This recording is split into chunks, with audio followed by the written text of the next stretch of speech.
So my name's Colin McPherson. I am the Chief of Staff at Quinte Health, but more importantly for tonight's occasion, I am a psychiatrist.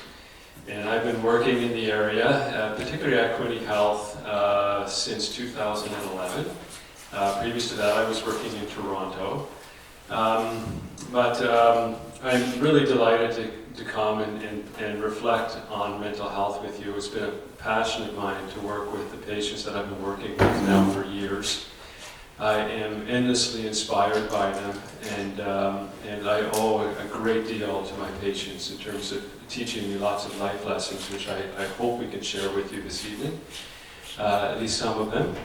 Just to give you a little bit more context, so as a psychiatrist working at Quinte Health in a hospital environment, my focus is primarily on treating patients with severe mental illness. I work on the inpatient unit in Belleville, but I also am frequently on call, providing on-call consultations to emergency departments across our region, including here in Trenton. And I support the care of about 100 patients with severe mental illness, specifically schizophrenia and bipolar disorder, with our assertive community treatment team. So that's a team that goes out into the community, treating people where they're at, in their homes or often, sometimes even on the streets. I'm out and about, I'm in the community, I'm in the ER, I'm on a ward in the hospital, and I also see patients occasionally now in consultation on referral from family doctors. So I have that's my breadth of experience with mental health care, and as I said, I'm really looking forward to sharing some of my thoughts and experience with you this evening. Good evening. My name is Peter Farvolden, and I have lived here since 2021. I spent the first part of my career in academic, teaching hospital settings in Toronto and Hamilton. Then I left teaching hospitals to build a private practice and a digital health company. And now I spend most of my time in a small private practice and as a consultant to the global medical team at RGA, which is a reinsurance company.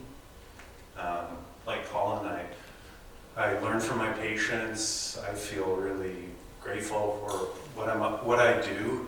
Some days I think about it like taking one grain of sand from the beach of suffering and taking it off the beach, but that's a good day. And I'm really happy to talk to you about mental health and mental wellness tonight. So shall we? So just an overview of the talk tonight. We're just going to talk about the scope of the problem in case you haven't been reading the news or listening to the radio or watching television. We're just going to review that a bit. Talk a little bit about why mental health problems are on the rise. They are. And some of the risk factors. And then talk about building resiliency and staying well. Why talk about mental health?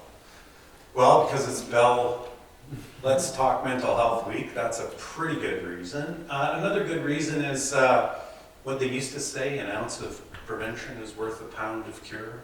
I guess now we'd say a cc of prevention is worth a liter of cure. Good enough reason. Why wait until things get really bad? Why not go as far upstream as you can to prevent mental health problems? We'll talk some more about that tonight. So the scope of the problem. So maybe you've heard at least some of these numbers, right? 1 in 5 Canadians will experience a mental health problem each year. 50% of Canadians will experience a mental health problem before age 40. 2/3 of those do not obtain treatment. A lot of Canadians miss work every week because of mental health problems. And mental health problems are approximately 70% of the cost of all disability claims. So in terms of economics alone, it's a huge problem, let alone personal suffering of loved ones, cost to communities, lost opportunity. Next slide. And it's important as we consider those numbers, 1 in 5, 2/3. We can sit in the room and say, well, I'm not on that side of the room. I'm not the 1 in 5. I'm not the 2/3. Those are those other people over there.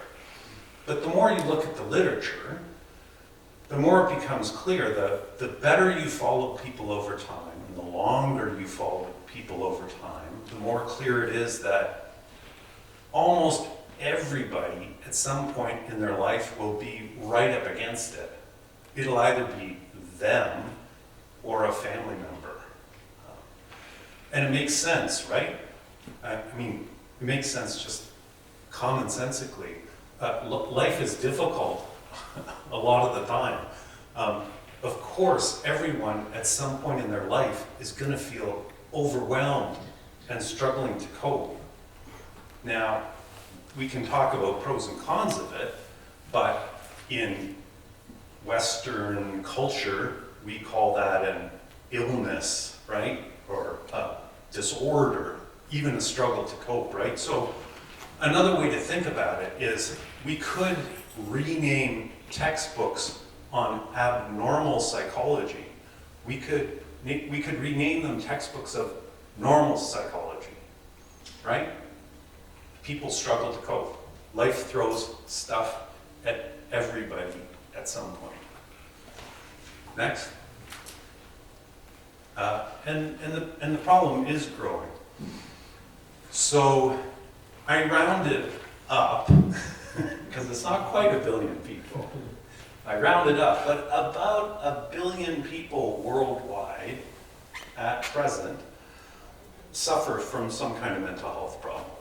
Like 1 in 7, 1 in 8. That's a lot of people. Did COVID make it worse? Yes, the data are in. COVID made it worse, even in terms of people seeking treatment. Numbers of people are reporting more problems, people are seeking treatment. And Bell Talk, in Canada, Bell Talk has done a great job over the last decade in reducing stigma. For sure, Bell Talk, Canadian Mental Health Commission, all kinds of great efforts to reduce stigma, and it's worked. It hasn't reduced stigma completely, but it's helped a ton. But as a result, a positive is that more people are seeking treatment. So post-COVID, with stigma reduced, more people are seeking treatment. This is good, but it also puts a lot of stress on systems, healthcare workers. Colin's in a much better position to talk about that than I am, but it's clear, healthcare systems are overwhelmed, right? And mental health care systems are overwhelmed. So stigma's down, that's good. Problems are up, that's bad. People seeking treatment, that's good. Making care available is a real challenge. All the more reason to stay well, promote wellness in others and your community. Next slide. You can't really talk about mental health, wellness, health in general, without talking about substance use. And there's a lot of focus on substance use. Again, if you read the paper, listen to the radio, watch TV, a lot of focus on substance use, a lot of focus on the opioid crisis, fentanyl use in our community and others, as it should be. But just a reminder that alcohol is by far the most used substance in our culture and in Canada. And the research is in on that too, right? Colin can correct me if I'm wrong, because he knows more than I do, and, which is true, he's smarter than I am. So he can correct me if I'm wrong, but the data are in, okay? Nothing causes more destruction to human life in North America than alcohol, right? That data are in. And then it's becoming increasingly clear that like no amount of alcohol is good for you. Like for a long time it was live like the French, have a glass of wine, maybe 2 glasses of wine, and that's good for you, net good, net good, net good. Less clear that that's true. So I think we have to be increasingly aware that you have to be really careful about alcohol use. There's some great things about sitting around with people and having a laugh and having a beer. I know that personally, but there's also a huge downside. Maybe not to 1 beer, but to anything more than 1 beer, probably.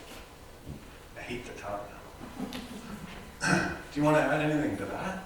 Yeah, sure. Just a couple of things. So just to go back for a moment on prevalence, as Peter was talking, it caused me to think of a couple of things. So apart from being a psychiatrist, I also am a chief of staff, which means I work closely with teams within the hospital, and I try to support our teams and our clinicians to care for patients. And, you know, going back to my residency, I remember we did a survey of all of the residents in our training program, which was in Toronto, as well as all of the supervising psychiatrists in the program. And what we discovered is that the vast majority enter their own therapy, usually at least once during their training program, and then subsequently most return to therapy in one way or another recurrently over the course of a career. And now that I'm in the position that I'm in, and I'm working with healthcare professionals in stressed and strained environments, doing their best, and really empathizing and engaging with people at the most critical times in their lives, it can involve some wear and tear, emotionally and spiritually, mentally. So we have to become more and more focused on how we help people help, and work better as teams, support each other, so that we can stay well in our mental health in settings such as healthcare. But this is also to underscore that, doctors too, doctors, nurses, and I'll extend this because I have lots of experience in consultation psychiatry to pretty much every other profession. Nobody's excluded. Everybody, finds their way to our door at one time or another. So I'd just like to underscore that to have mental health difficulties in today's day and age, and in a moment we're going to get into why in today's day and age it's particularly difficult, but to have mental health difficulties today is nothing to be ashamed of. It's something to accept and get some help with if necessary, and for us as a community to work together to manage and prevent. Now, when it comes to alcohol, I do a lot of work with patients who get quite troubled and disturbed with drugs like crystal methamphetamine or opiates, fentanyl. So I have a great deal of experience with that. But I have to emphasize that what Peter is saying about the prevalence of alcohol use and the impacts on people and the healthcare system is extraordinary, as well as smoking. So in our area, it's a big concern to me that young people continue to pick up cigarettes year after year and get into an addiction. And we all know the long-term impacts of that as people get older. Similarly with alcohol. Alcohol is a slippery slope. Young people drink alcohol. It's culturally accepted. It's commonly used, but it can be a slippery slope for a lot of people. So when I start my day in the morning and I go to the emergency department, I can guarantee you there's going to be somebody there either recovering from the effects of alcohol or dealing with some long-term consequences of alcohol use, such as liver disease, or looking for help to get off of alcohol. It's still a very, very important problem for us in our community. And when I'm meeting people who are presenting for apparently simple reasons, such as insomnia, difficulty sleeping at night, and so on, I'm discovering that even a little bit of alcohol taken in the evening can really trouble people's sleep and over time contribute to remarkable impairments in function and mental health, and they're not even aware of it. So this is just to underscore the importance of substances, which I thank you for preparing the slide for me. So, hand it back to you.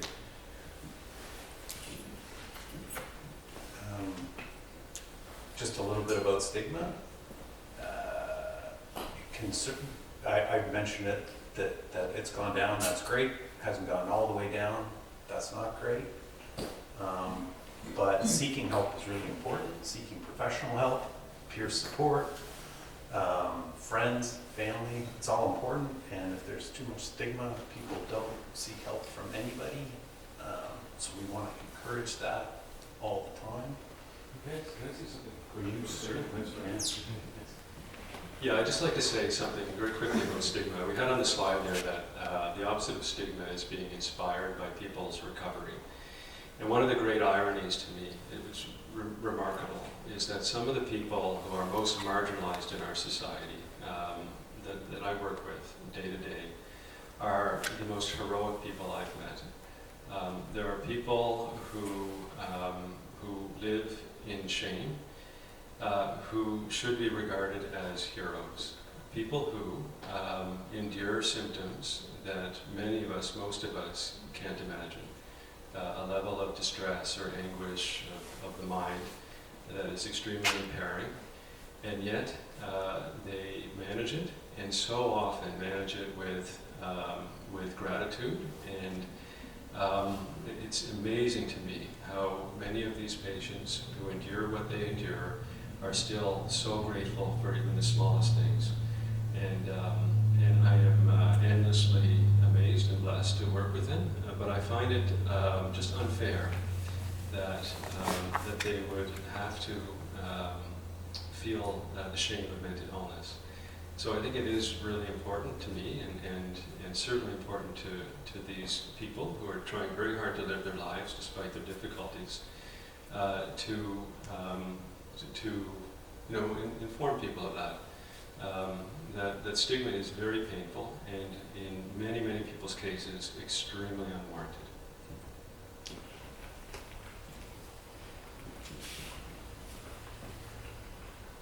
So in terms of talking about mental health, it's more than interesting that you look at the definitions now, and they pretty much map on. So definition of mental health and the definition of health are remarkably similar. And most often it's a description of a state of well-being where the person has a sense of well-being. They realize their abilities, they realize their potential, and they can cope with change. They can adapt to change. They can adapt to stress, and continue to be a productive, contributing, fruitful person in their community. So mental health is health. Even the definitions are the same. What are the risk factors for mental illness? What are the risk factors for illness in general? We're certainly not going to go into this in detail tonight. We're happy to answer questions later, but it's what you'd expect. Genetics are important. Some disorders tend to run in families. There's some kind of genetic component. Temperament is important. People are different, so temperament and personality matter. Temperament is a product of genes and biology and the environment for sure, but a lot of temperament is biological, right? And some temperaments are more at risk. So there's a general risk factor. Some people call it neuroticism. Some people call it sensitivity and to negative emotion. Some people are just born with that. Some people are more sensitive and reactive to negative than others. Some people are more sensitive and reactive to positive than others. Some people are more inhibited. 10% of all children are born behaviorally inhibited. They're more inhibited in social situations. Some people are born more extroverted. And there are pros and cons to each of those, and they put you at risk for different kinds of problems. Early childhood experience is extremely important. When you think about risk factors, I'm not sure, it might be the most important one. You might even look at length of maternity leaves across countries as a big risk factor for all kinds of problems. Think about it in the US, where women have whatever it is, three weeks off before they're back at work. There's lots of evidence that very early time is very important. Adverse childhood events, the upstream stuff, the earlier upstream stuff loads very heavily on later outcomes, right? Early childhood experience, adverse childhood events, and of course environmental factors, right? Poverty, trauma, oppression. It's a very short list. The list could be very long. And of course stress. Stress is a risk factor. Trauma is a huge huge stressor. Poverty, oppression, they're stressors. So let's talk about stress in general. So I like to think about stress. I'm maybe the only non-engineer in my family, but I like to think about stress in engineering terms, right? Stress is what happens when you apply a force or a change on something. That stress creates a strain. That strain can result in the toothpick bridge bending. It can result in the toothpick bridge breaking, right? So a simple way to think about stress is stress is the result of any factor that requires a response to a change, right? So if you go to the next slide, the way I like to think about it, the way I explain it to patients, is that you can use these words almost interchangeably. They're referring to almost the same thing. Change causes stress. Stress results in anxiety and uncertainty. That anxiety is part of our stress response. So if you have too much, a good recipe for problems is if you have a lot going on, a lot of change, a lot of transition, a lot of uncertainty, right? That leaves people feeling stressed. Change is uncertainty. Uncertainty is stressful. So there are even stressful life event scales, right? What kind of things stress people out? And then if you tick enough of these boxes, people will say, oh yeah, you're under a lot of stress. And you expect the negative stuff. You expect the loss, death of a loved one, major illness or injury, getting fired, financial problems, loss of a job. Like, you expect the negative events to be stressful. But the positive events are also stressful. So kids leaving home to go to university, graduating from university, getting married, having your first kid, retirement, moving. So all of these things could be really positive, but they're stressful because they're change, they're transition, they require adaptation. Do you want to say that? No, I'm just thinking, I just got a puppy recently. And she is beautiful. Oh my goodness. What a stress. Just putting you right over the top. It's a great example. So why could there be an increase in stress-related problems? Why could there be an increase in mood and anxiety disorders, for example? Well, we're gonna go through a bit of a list, but the first thing that comes up is the pace of change. So I apologize for this old graph. It only goes from 9,000 BC to 2000. But what you're looking at there is it's a graphic to depict the pace of change, the pace of change in technology in the world, right? This is before the iPhone and the iPad, and this is before the other thing called artificial intelligence and large language models. So I guess the curve can go more straight or upper, but that's pretty straight up. And the pace of change is incredible. If you think about your lifetime, or the last year, or the last 5 years, or the last 10 years, a lot of change. And if you change too much, too fast, you overwhelm people's ability to adapt, right? So more and more people are having trouble adapting. There's too much to get your head around in terms of change. I think another thing that really stresses people out, increasingly, partly because of media depictions, is our expectations. So expectations, beliefs, assumptions, expectations are important, right?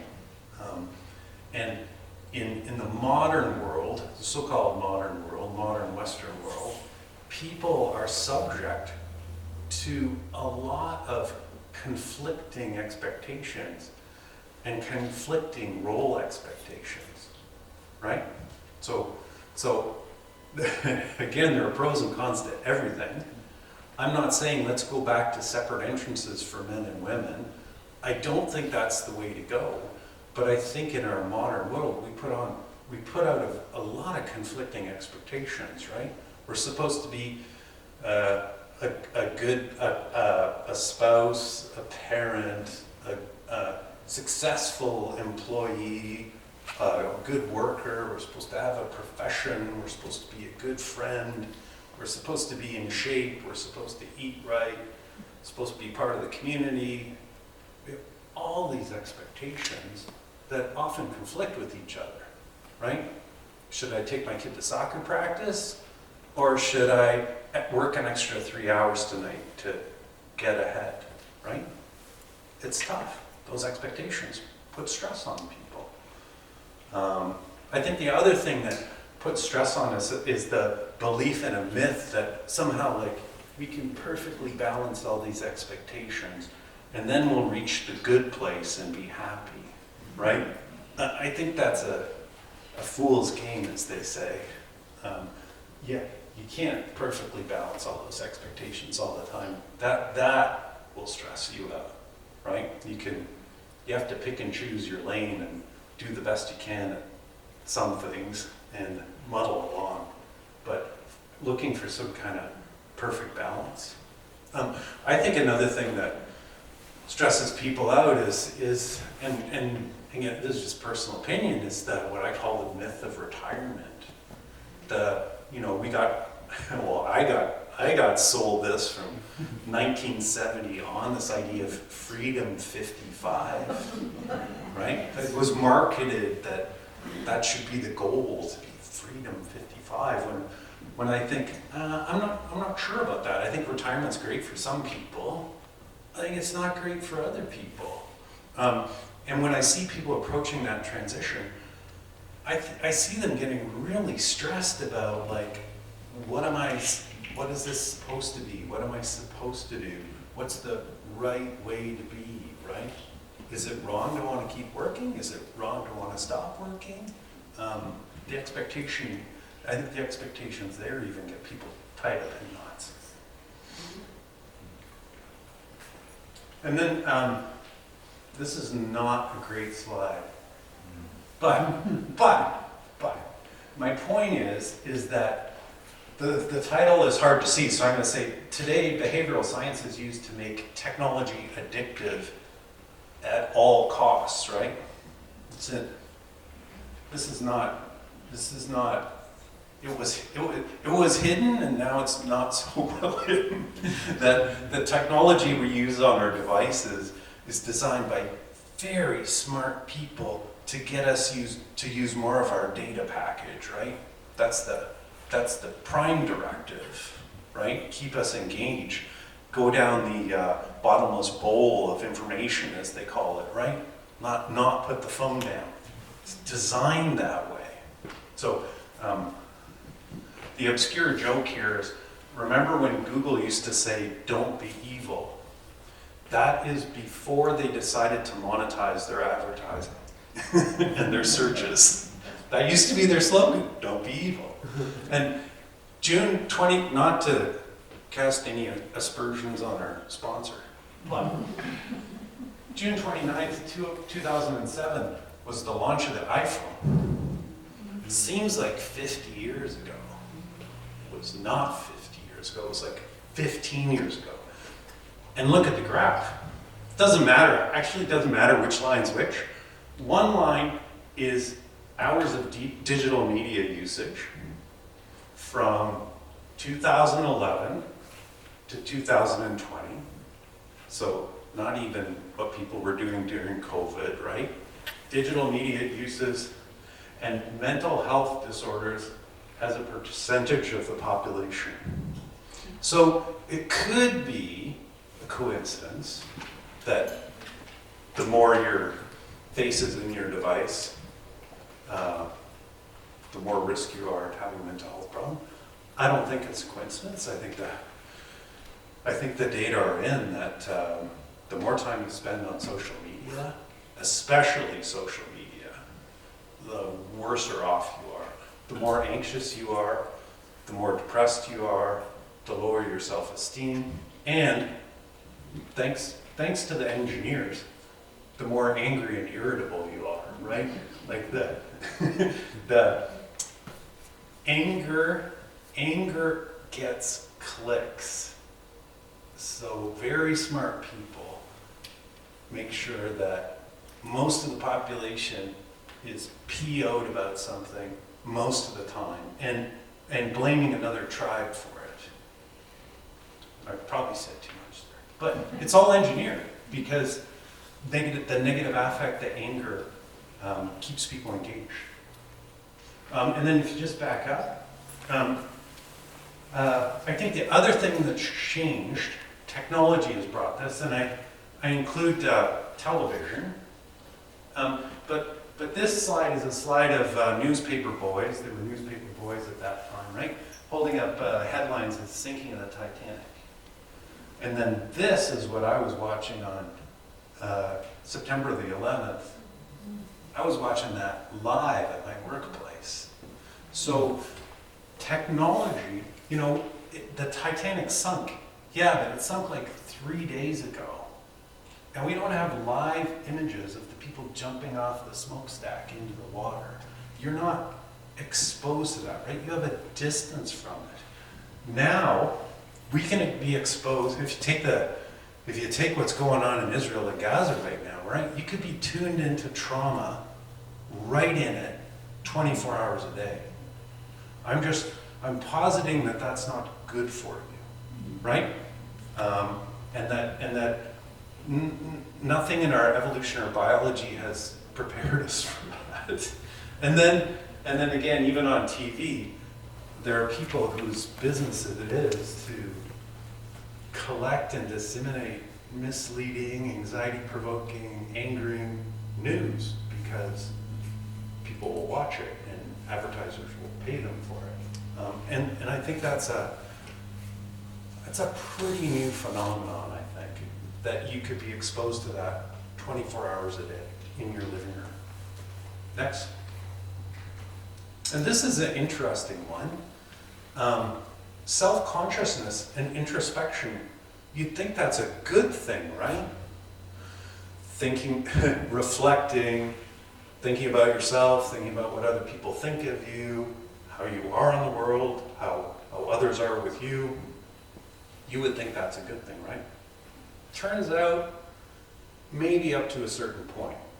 At a certain point, self-consciousness and introspection leads to problems. People who introspect more have more problems. Who'd have thunk it, right?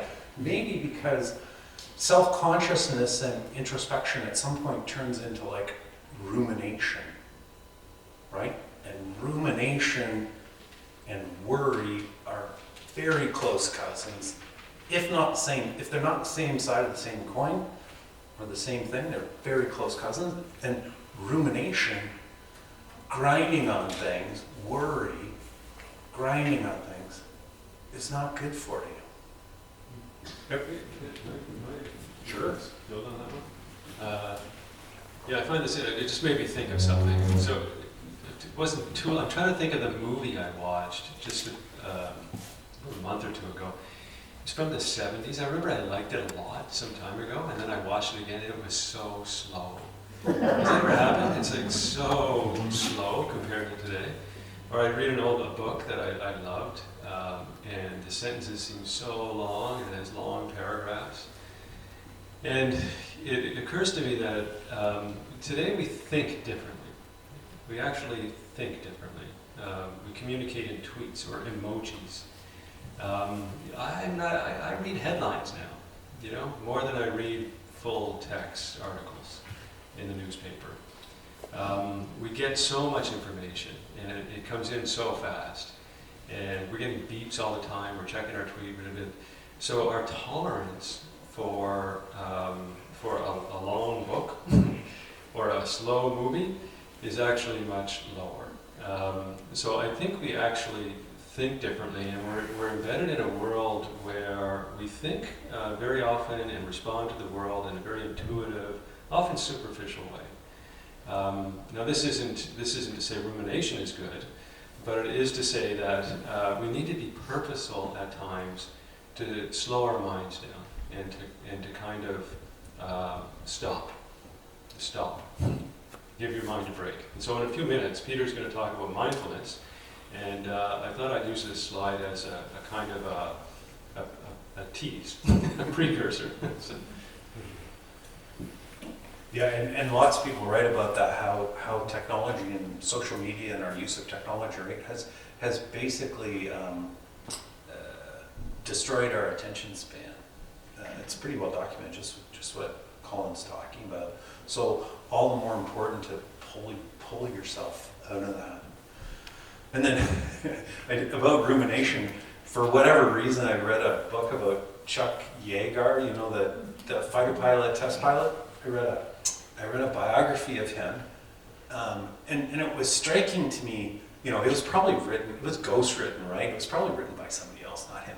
And he's an interesting guy. I don't not like him, but it's clear, like, I don't think he had an inner life. Like, I don't. So, and then this was like only 2 years ago, and I've been studying psychology for whatever number of years, and I went, oh my God, there are people out there who have like no inner life. And it's not a bad thing. He seems to be doing just fine. And then I started doing research on it, and it's like, yep, 50% or 60% of people or whatever, they report like, no, there are long periods of time when there's like nothing in my head. And I thought, that is so cool. I wish I could try that for a day. So just back to mental health. So mental health, remember, mental health is health. That's not just the slogan of the day. I was skeptical. I believe it. So it's, and this is just sort of a slightly different frame on it, right? It's feeling physically well, for sure. But what's central to it seems to be having a sense of purpose based on values. And we can talk more about that, but it's about like knowing who you are and what you're about. It's very importantly about being connected to other people. We'll talk more about that. And relationships, family, friends, coworkers, people in your community, right? Next slide. Hey, can I just- Yep. Yeah, just on that previous slide. Yeah, this seems very simple, this slide, but I can tell you, this has taken psychiatrists a long time to figure out, and doctors more generally, because we've historically tended to define health as the absence of symptoms, the absence of illness. So a patient comes in to see me and I ask them, do you have symptoms and so on, and they say, no, they seem to have gotten better. And I say, oh good, we're all fixed. But no, because the people want more than just the absence of symptoms. When I ask them, okay, how do you know when you're doing well? Well, when I have a job, when I have a relationship, a meaningful relationship that works. When I can get out and I have some enjoyable hobbies and so on, right? So it's more than just helping people with symptoms, diagnosing, treating, which is what psychiatrists unfortunately have tended to focus on for years. And now we're actively trying to turn things around and let the patients themselves define what health is. And we figure out how we help them get there. And usually it's much, much more than just treating symptoms, and certainly a lot more than just medications. So I just thought I'd emphasize that.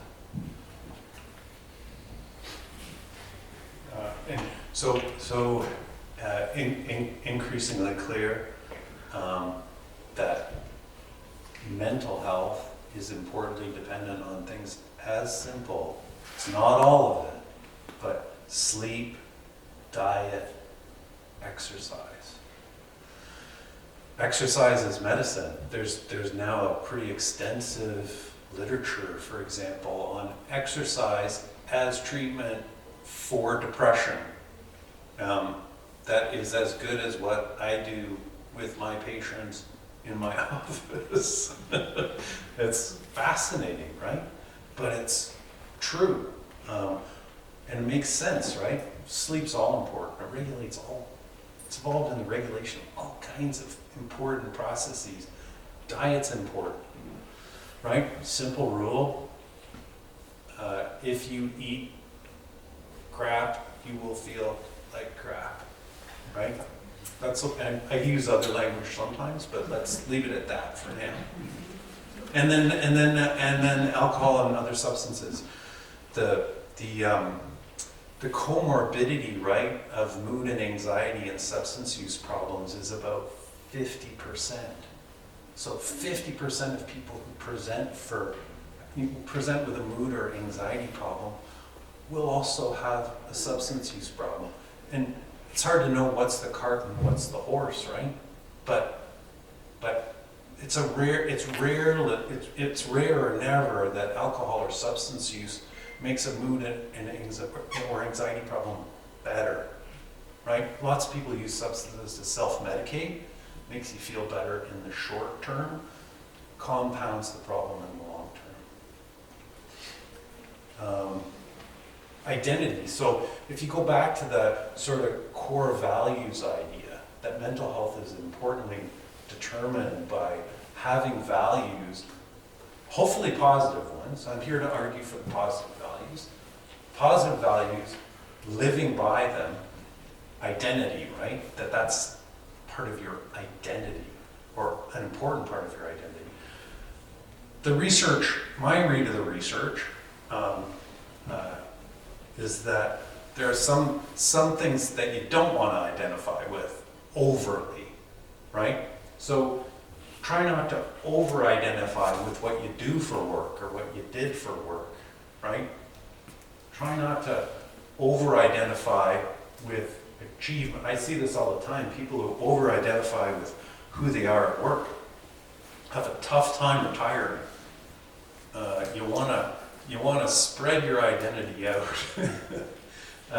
Try not to over-identify with achievement or status, because that stuff's all pretty ephemeral. You can be on top one day and not on top the next day. The evidence on consumerism is pretty clear. I think that evidence is into try not to over-identify with things and stuff, because that's also ephemeral. Try not to identify as a victim. And I will say that some people are victims. I'm not saying some people aren't victims. Some people are victims. But in my experience, when people make that their whole identity, it's very hard to get out of. So even if you are a victim, try not to make that your entire identity. And the rest of it is kind of repetitive.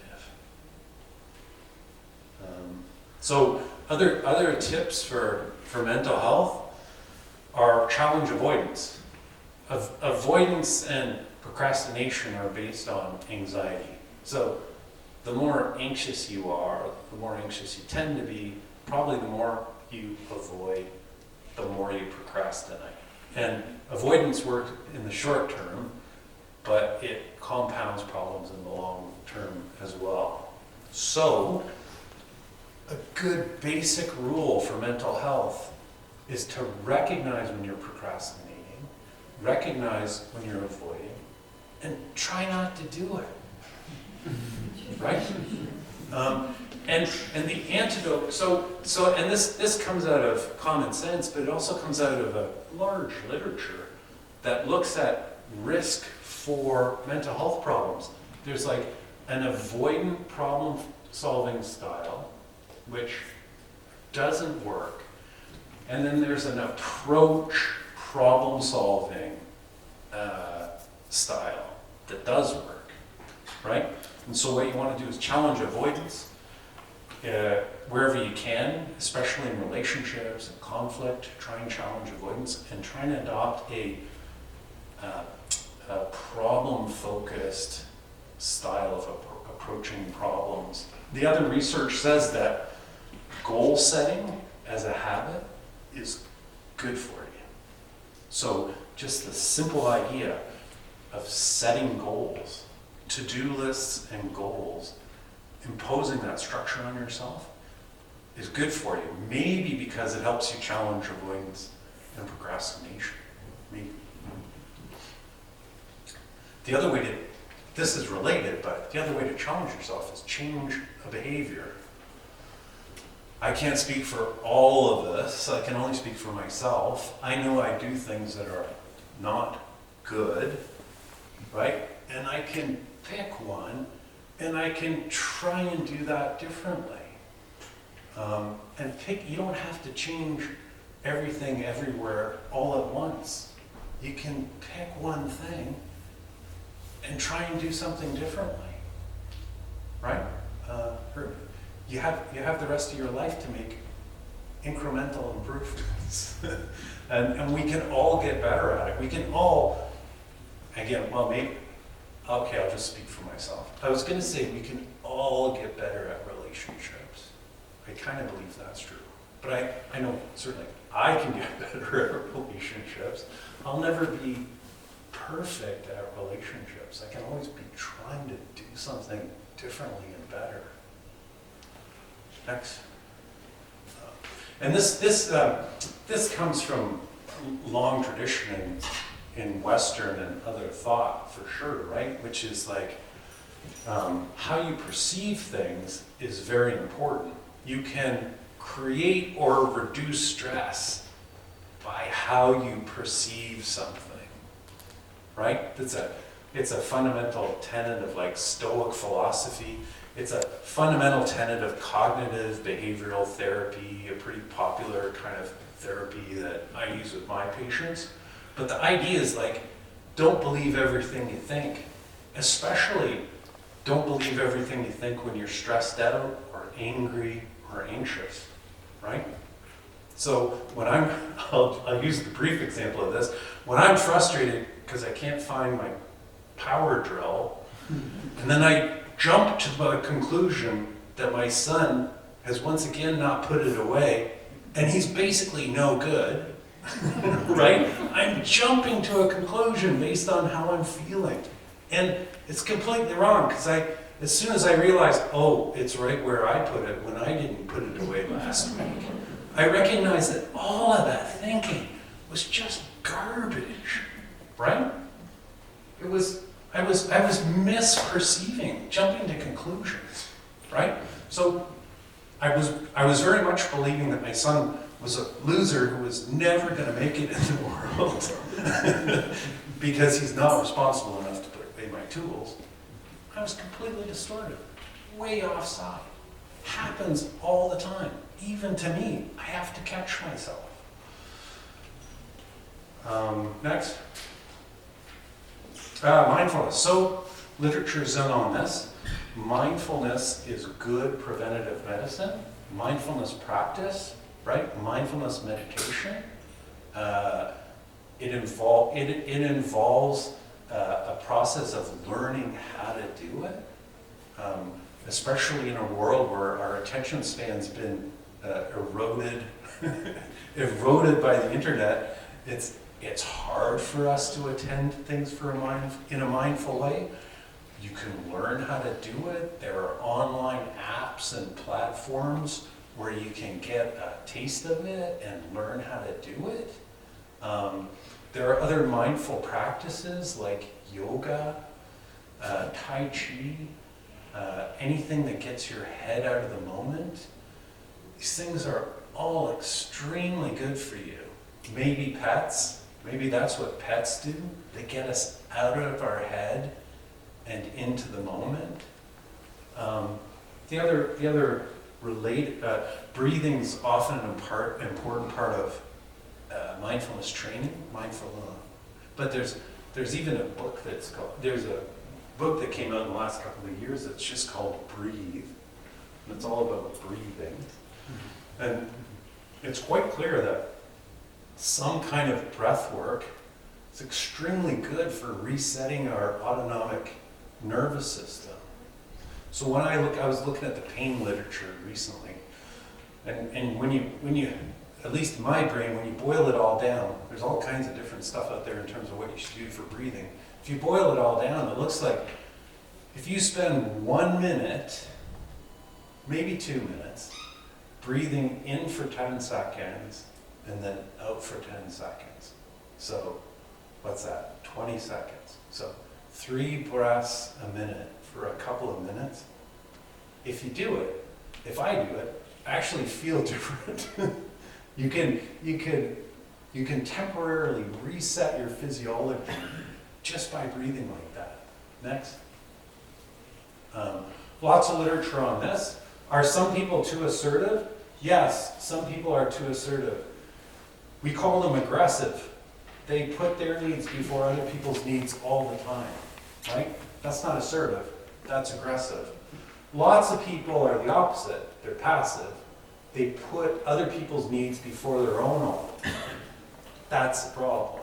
So it's a good, if you're an aggressive person, you want to back away from that. But if you're a passive person, you want to be more assertive. Put yourself first. Next. And Colin and I just keep coming back to this. The data are so clear about the importance of cultivating relationships and community. We're social animals. I go so far to say that loneliness is deadly, right? I think the data on that are in. People are increasingly isolated and lonely in our society, and it has horrific health effects. And I've heard lots of sad things in my practice over the last 30 years or whatever, but among the saddest things is somebody describing to me that they haven't been touched by another human being for like 10 years, or 20 years, or 30 years, like not even like a hug, like nothing. And we need that connection. I think we even need that physical touch. You know, watch the way a parent interacts with the kid, patting them on the head, rubbing their back, and all that stuff, right? the couples who greet each other when somebody comes home and they have a hug and a kiss, right? And the people who don't do that kind of stuff is extremely important. I think and I don't just think, I know, like it resets chemical stuff in us, right? And without it, we suffer. Next. Lots of literature on the importance of laugh and play. Play maybe is the opposite of getting hung up in roles and expectations and hierarchies and status and all that crap. You go to the park and throw a ball around. Humor is very important. Humor's perspective taking. It's all kinds of things. It gets different chemicals going on as well. Next. It's interesting, especially in wellness and mental health and aging, is that curiosity as an important factor keeps coming up over and over and over again.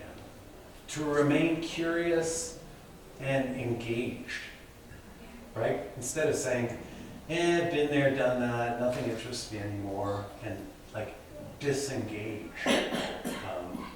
I think cultivating curiosity and connection can look like all kinds of things. But, and the connection part is about connecting with something bigger, right? Next. The importance of this can't be overestimated. I don't know why I put this picture in today, but the data are clear on that too, right? The closer you get to the real world, the happier you are, the better you feel.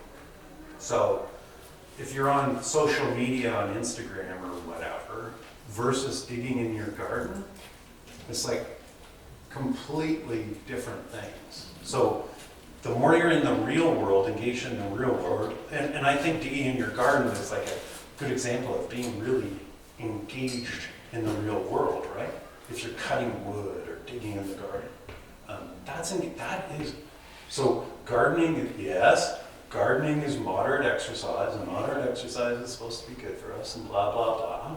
But I think one of the important things about gardening is being engaged in the real world, in the moment. Next. Practicing gratitude is really important.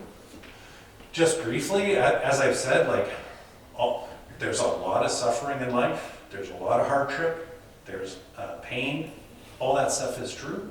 There's also good stuff. This is a bowl of peaches in August on my kitchen table that I may or may not share with anybody. But the important thing about that slide is negative stuff happens, good stuff happens. As humans, we are wired to pay more attention to the negative stuff. We're just wired that way. It's probably a product of evolution. Bad stuff was dangerous. Pay attention to dangerous stuff. It's more important not to be eaten than it is to get that peach, right? So we're biased towards negative. And the practice of gratitude is to pull yourself into the positive, even if it's kicking and screaming. That's why all religious traditions include rituals of gratitude, right? Thank you, Lord, for what we're about to receive, all that stuff. It's gratitude. Why? Because life is hard, and you can get focused on the hard part and forget the peaches. Next. I won't go into this too much, but this is the old rule of accept what you can't change and be committed and dedicated to change what you can. Acceptance is really important, right? One facet of that is about anger. Anger is extremely toxic. Holding in anger is extremely toxic to you. Being angry is extremely toxic to others. And so acceptance and forgiveness are important. And forgiveness can look a lot like acceptance. Do you have to forgive everybody for everything that they've ever done to you? No, that's not what I'm saying. But practicing forgiveness is really good. And don't forget to practice it on yourself. Next. So last couple of slides are just about helping each other. Again, that goes back to community and the importance of communities helping each other and providing support. Next. Some organizations that can help. You want to jump in? There's only one last, there's only the inside. Okay, I'll just say, I'll just say this. I think it's fabulous that you're here this evening and that you're in a community center and you've come out to a social event to listen to us. I am very mindful of how difficult it is to achieve a true community in this world.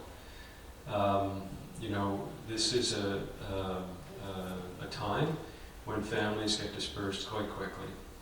People have to move long distances to survive, really, advance their careers and so on. And people come and go so quickly. Even on my own street, I've seen houses come up for sale and go down, up for sale again over the last 5 years in the same place. There's a lot of movement. And in this day and age, people can get isolated, and it is both painful and dangerous for people. It's easy to get left behind. A couple of things that have really moved me in my career. One is seeing the power of engaging people in hobbies in order to transform the lives of people who've been institutionalized. So I have seen people who have been in the chronic care institutions for years and very withdrawn and very alone. And for years, practitioners such as myself have been trying to find the right medication or the right motivational statements to get them back. And it's amazing when you can find the right hobby, the right thing that can get them involved in something that brings them a little bit of enjoyment, and then connect it to someone else. So the opportunity to engage with others in a shared enjoyable act is absolutely transformative, and there's nowhere better to see that in a situation of a chronically institutionalized human being, right? The other thing that this reminds me of is the transitions that people make. I have seen a number of young people who have started in universities or colleges and who've run into troubles. And in that situation, I'll always ask, what have you gotten involved in? And I've come to understand that if you can encourage somebody to get involved in an extracurricular activity, a hobby that puts them in relation to other people, that too can be transformative, and it can turn somebody who's having troubles into somebody who's a remarkable success. But it is a big achievement for us. Like I said, community isn't something that happens by accident. It happens when people come together and are purposeful about creating opportunities for each other and being open to others getting involved. So I see this place as a very important part of mental health recovery, probably for many people. And I'm grateful to be here to support it.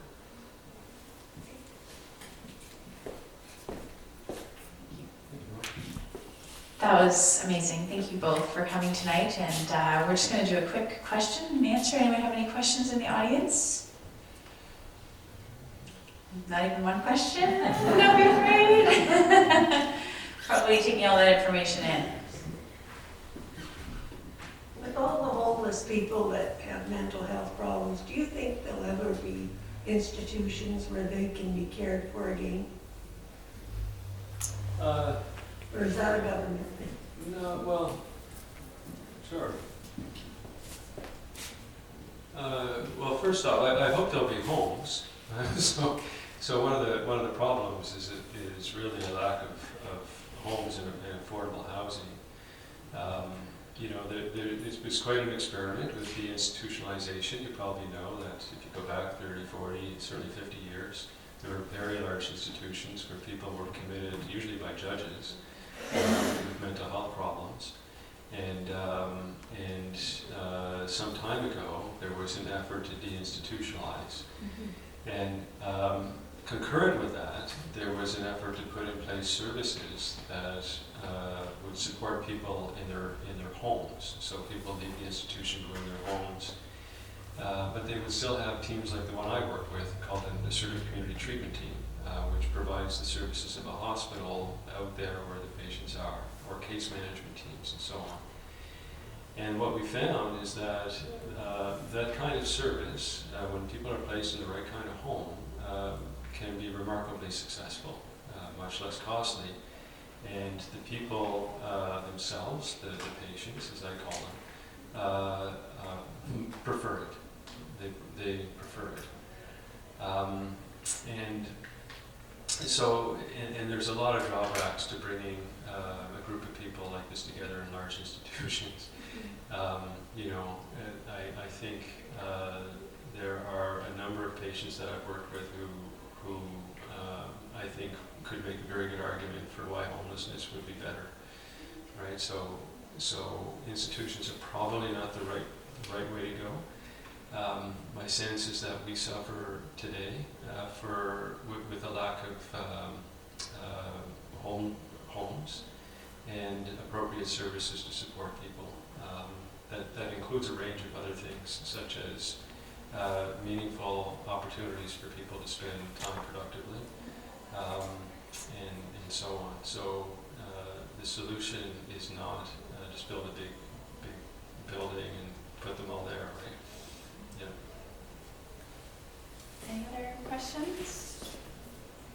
Anybody else? Sir? One of the problems that I see in society is the privacy issue.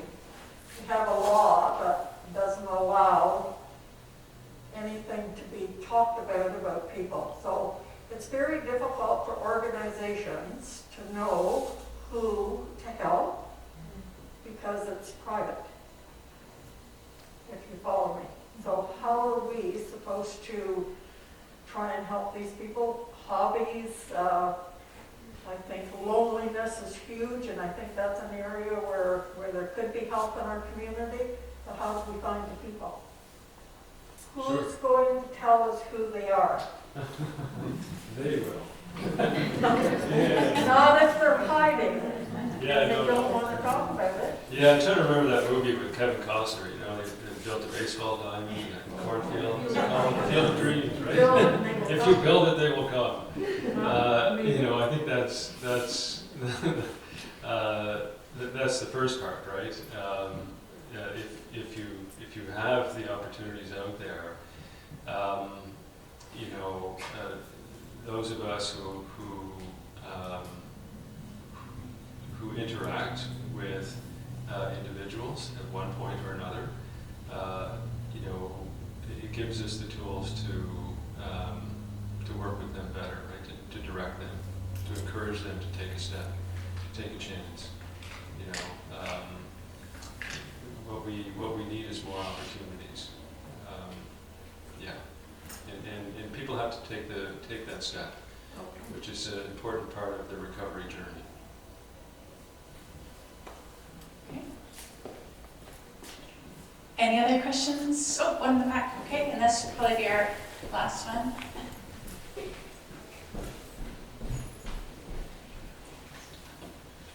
As stigma decreases, and we're all here talking about mental health, there's more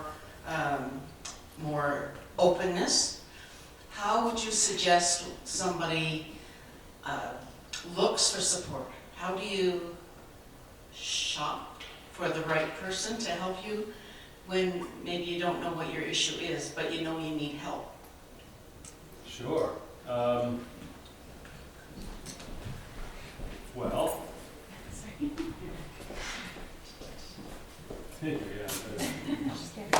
Yeah, well, shopping is important, okay? So, first off, there's always one-stop shops. So, for example, we've recently started at Quinte Health the 988 program. We're one of the sites that provide a national crisis service. We collaborate with other organizations across the country, and it's led by CAMH in Toronto. But it's a number that people can call when they're in distress and they need help. And there are lots of other numbers like that. So in our community, there are Addictions and Mental Health Services, or now called CMHA, which has a self-referral option. You can call in and talk to somebody about the range of options for mental health care so that you can more reliably get directed to something that's most suitable for yourself. There's our crisis team, which is a remarkable group of individuals, very passionate about caring and connecting, and familiar with a range of things that people can get connected to. And then there's word of mouth, talking to people. And then it's about when you walk in the door, you give it a chance. Right? So I'll give you an example. Alcoholics Anonymous is a remarkable program that's been in place for years and has helped millions of people, I'm sure, by now. Statistically, the people who find help, support, and success through AA very often, when they reflect back, have had to try a number of groups before they find one that works, right? So, it's really helpful to find a person, a group, a place where you feel respected, and the person that you work with, that you resonate with, and so on. And knowing at the outset that it might take a little bit of trial and error, I think is important to keep in mind. But ultimately, there's a range of ways to get connected. Doesn't change the fact that our system is under-resourced for the level of need. But I think if we all take mental health seriously and consider it truly a community responsibility, I think that will change, and we'll discover that the opportunities that we can create as community members like this can together make a world of difference for people, right? So